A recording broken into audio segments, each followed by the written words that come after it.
12 de setembro de 2025. A noite arranca de forma tranquila, sem nada de estranho ao início, até que telescópios espalhados pelo planeta detectam algo que não encaixa. Vindo das trevas profundas entre as estrelas, um intruso gigantesco surge no horizonte, arrastando uma cauda mais larga do que 5 luas cheias, alinhadas em fila. A imagem faz encolher todos os cometas que a humanidade alguma vez observou, desde os tempos de Oumuamua. Os astrônomos percebiam de imediato que estavam a assistir ao desenrolar da história. O espanto intensificou-se com uma revelação que veio logo a seguir. Proveniente de uma zona completamente distinta do céu, confirmou-se um grande viajante interestelar, batizado como SWC 2025-R2. 2 corpos a aproximar-se em simultâneo, rumando ao mesmo ponto de chegada, o Sol.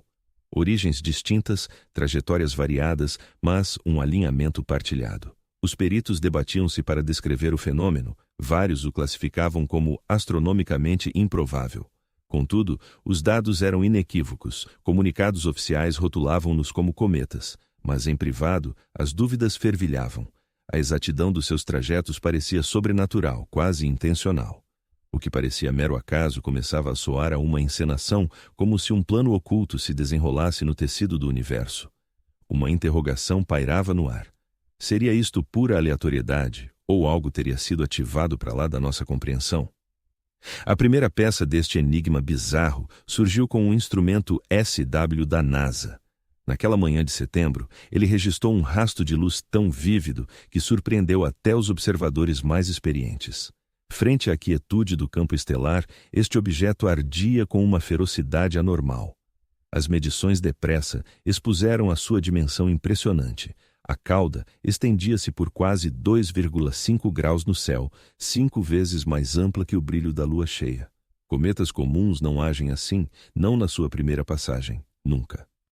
As estimativas de brilho fixavam-no em magnitude 7,4. Visível o suficiente para astrônomos amadores o avistarem. Bastavam uns binóculos simples e a notícia propagou-se como rastilho. Da Austrália à Europa, os entusiastas do céu apressaram-se a validar a observação. Em 48 horas, fotos deslumbrantes inundaram as redes. Algumas capturas exibiam a cauda do cometa a prolongar-se tanto que quase saía do enquadramento, como se a câmera não conseguisse abarcar a sua grandiosidade. A 13 de setembro, a União Astronômica Internacional interveio. A detecção foi validada de forma oficial e recebeu o nome C2025-R2, SW, em homenagem ao instrumento que primeiro a registrou. De repente, o mundo prendia a respiração. Astrônomos profissionais, alunos e amadores dedicados uniram-se, trocando curvas de luminosidade, discutindo dimensões e admirando o espetáculo improvável. Isto não era mais um pedaço gelado da remota nuvem de Oort. Estes valores evocavam lendas como Hale-Bopp ou até épocas mais antigas na história. O SW era tão radiante que qualquer um que soubesse onde procurar o podia divisar. A sua cauda luminosa fatiava com ousadia a constelação de Virgem e a cada hora que passava ganhava mais fulgor. A incredulidade misturava-se com o assombro. As discussões tornavam-se febris. Como poderia uma cauda tão colossal se formar em tão pouco tempo? Que energia a impulsionava? Os especialistas coibiam-se de responder, mas os amadores lançavam as questões sem rodeios. Este não era o padrão típico de um cometa. Algo no SW não batia certo. E enquanto o planeta especulava, um lembrete gélido emergiu. O SW não viajava solitário. Poucos dias antes, confirmara-se outro visitante interestelar. O 13I Atlas aproximava-se de uma região totalmente oposta do firmamento. O SW traçava o seu curso através de Aquário, enquanto o Atlas acelerava desde Sagitário. Em qualquer carta celeste, as suas proveniências distavam universos. No entanto, ambos aceleravam para o interior em direção ao Sol, e ambos deviam atingir o ponto mais próximo em dias consecutivos. O periélio do SW estava agendado para 20 de outubro, a 150 milhões de quilômetros do Sol. O Atlas chegaria 3 dias antes, a 17 de outubro, roçando a 203 milhões de quilômetros. Os seus pontos de maior proximidade separavam-se por apenas 50 milhões de quilômetros. Para contextualizar, mais próximo do que Marte alguma vez se aproxima da Terra. Ainda mais inquietante eram as suas trajetórias orbitais. A rota de Swan inclinava-se mais de 60 em relação ao plano do Sistema Solar, enquanto Atlas surgia quase perpendicular. Duas órbitas íngremes e inclinadas, vindas de direções remotas, mas que de alguma forma se cruzavam no mesmo corredor espacial ao mesmo instante. Para os especialistas em órbitas, isto não era apenas raro, era quase impossível. E depois veio a reviravolta mais cruel de todas. Enquanto ambos os objetos se preparavam para suas danças flamejantes à volta do Sol, os telescópios da Terra ficariam mudos. De 8 a 18 de outubro, o brilho solar cegaria todos os instrumentos, deixando os astrônomos impotentes. Os momentos mais decisivos, as aproximações mais próximas, ocorreriam durante uma janela de blackout, totalmente ocultos dos olhares humanos.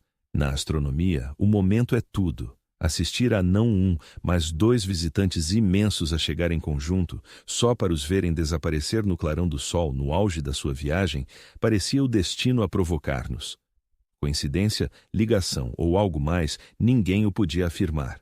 Mas o alinhamento roía as mentes mesmo dos cientistas mais céticos, e a história estava longe de acabar. Dados iniciais revelavam mais anomalias. A Atlas, o segundo visitante, exibia sinais de pulsação, acelerações anormais, como se algo o estivesse a guiar. Swan brilhava com uma intensidade demasiado perfeita, demasiado constante, quase como se estivesse protegido por algo além de gelo e poeira. Juntos, estavam a reescrever as regras dos encontros cósmicos. Não se tratava de cometas comuns, eram arautos de um mistério maior do que alguém estava preparado para enfrentar. E isto era apenas o início. Seja uma fortaleza, uma sonda ou algo completamente diferente, Swan empurrou os astrônomos para território inexplorado. As regras familiares dos cometas já não se aplicam. E o que outrora soava à ficção científica entrou de repente no domínio do debate científico. Cada anomalia registrada em Swan, I3, Zigto e Atlas desviou a questão do que eles são para uma muito mais perturbadora. O que vieram cá fazer? Os números por si só parecem antinaturais. Um corpo numa órbita de 554 anos, a circundar através dos tempos entre eras de gelo e pedra. O outro, numa trajetória hiperbólica aberta, provavelmente interestelar, sem regresso. E, no entanto, eis que chegam lado a lado, separados por meros dias, ambos a mergulhar em direção ao Sol. Descartar isto como mero acaso desafia a credibilidade. O momento, a geometria e a coincidência da janela de blackout alimentaram teorias que vão do fascinante ao aterrorizante. Uma possibilidade é quase banal, pelo menos em termos cósmicos. Uma paragem programada, uma manutenção ou reabastecimento. Neste cenário, o próprio Sol não é só uma estrela, mas um ponto de paragem, uma estação de energia natural. Ambos os objetos poderiam estar concebidos para colher energia solar ou aceder a campos magnéticos para recarregar, trocar dados ou realizar uma auditoria de sistemas. Na Terra, os engenheiros já usam sobrevoos solares para impulsionar naves espaciais, aumentando a velocidade ou poupando combustível. Se estes objetos forem máquinas, o Sol seria o local mais lógico para reabastecer. Mas outra ideia traz um tom bem mais sombrio. Esta aproximação próxima poderia ser uma intervenção, um encontro para recuperar uma unidade em falha, neutralizar uma ameaça ou até competir por um recurso que ainda não imaginamos. As estimativas de energia alimentam esta suspeita. Atlas parece transportar reservas próximas de 10 gigawatts. Swan, de forma assombrosa, atinge os 10. Zero. Isso não é energia passiva de deriva, é energia ativa e direcionada, suficiente para manobras controladas. Os astrônomos registraram acelerações por degraus, modulações estranhas na cauda, até pulsos de microempuxo. Estes padrões sussurram intenção, não aleatoriedade, e depois surge a teoria da cadeia de auditoria. Oumuamua em 2017, Atlas hoje, Swan agora, uma sequência, cada um mais avançado que o anterior, cada um a chegar após décadas de transmissões radiofônicas cada vez mais intensas da Terra. Poderiam estes ser sondas escalonadas enviadas não só para observar, mas para avaliar, relatar, talvez, mesmo para responder? Se for assim, o Sol não é mero pano de fundo. É o nó de energia, o ponto de encontro, o farol. Nenhuma teoria é perfeita, nenhuma resolve o debate, mas todas impõem a mesma questão perturbadora. Se isto for uma missão, qual é o seu objetivo? A órbita de Swan adiciona mais uma camada de inquietação. Um ciclo de 22. 554 anos não é só um número, é uma ponte através do tempo. Da última vez que Swan passou perto do Sol, geleiras cobriam grande parte do hemisfério norte. A humanidade vivia em grupos dispersos, mal começando a inscrever sentido na pedra. Núcleos de gelo extraídos na Groenlândia e na Antártida revelam alterações sutis, mas abruptas dessa época. Camadas de poeira, variações químicas, indícios de eventos celestes tão intensos que marcaram a atmosfera do planeta. Alguns investigadores defendem que cometas como Swan poderiam ter deixado essas pegadas. E há Göbekli Tepe, um sítio antigo no sudeste da Turquia com mais de 11,00 anos, onde pilares de pedra se erguem em círculos enigmáticos. Entre as gravuras, há animais, símbolos e padrões que alguns interpretam como representações do céu. Poucos teóricos propõem que se tratam de registros de ciclos celestes, com cometas regressando após eras.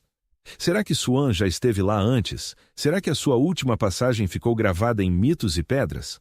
Os acadêmicos convencionais rejeitam isso como mera conjetura, alertando que a imaginação humana liga pontos com facilidade excessiva.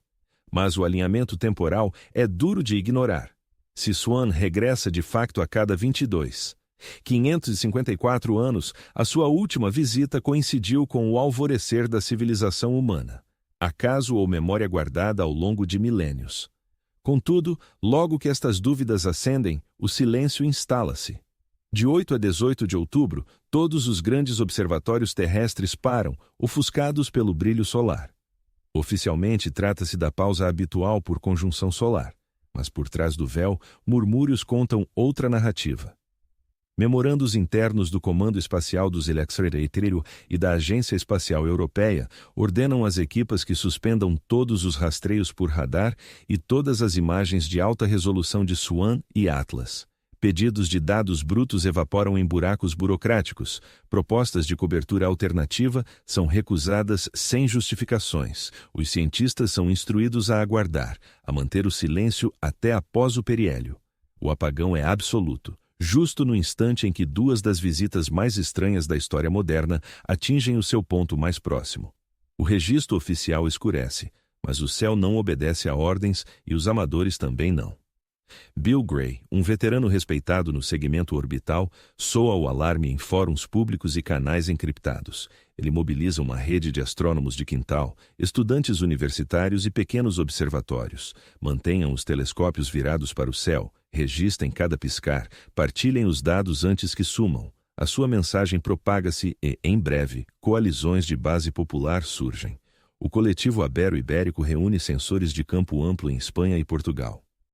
Fugas privadas sugerem que astrônomos de rádio estão a redirecionar secretamente satélites meteorológicos.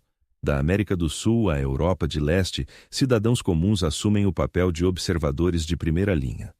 Por um curto período, o equilíbrio inclina-se. Com o governo em silêncio, é a comunidade amadora global que mantém o registro vivo. O apagão transforma-se em mais do que um entrave. Torna-se um apelo à ação. Se queres respostas, tens de te juntar à busca. Qualquer um com um telescópio, uma antena de rádio ou um pedaço de céu limpo pode participar no esforço. E quando Swan e Atlas reaparecerem do ofuscamento, talvez não seja um laboratório governamental a anunciar o primeiro avistamento. Pode ser alguém no seu quintal, olhos no firmamento, câmara apontada para cima. O que sabemos é elementar. 2 objetos anômalos entraram no sistema solar interno em conjunto. A sua chegada desafia as estatísticas, viola as leis da probabilidade e obriga-nos a encarar interrogações inéditas. O que não sabemos, o seu propósito, o motivo de virem agora, e se trata de acidente ou plano, continua suspenso no vazio, à espera de uma resposta que os céus talvez não estejam preparados para oferecer.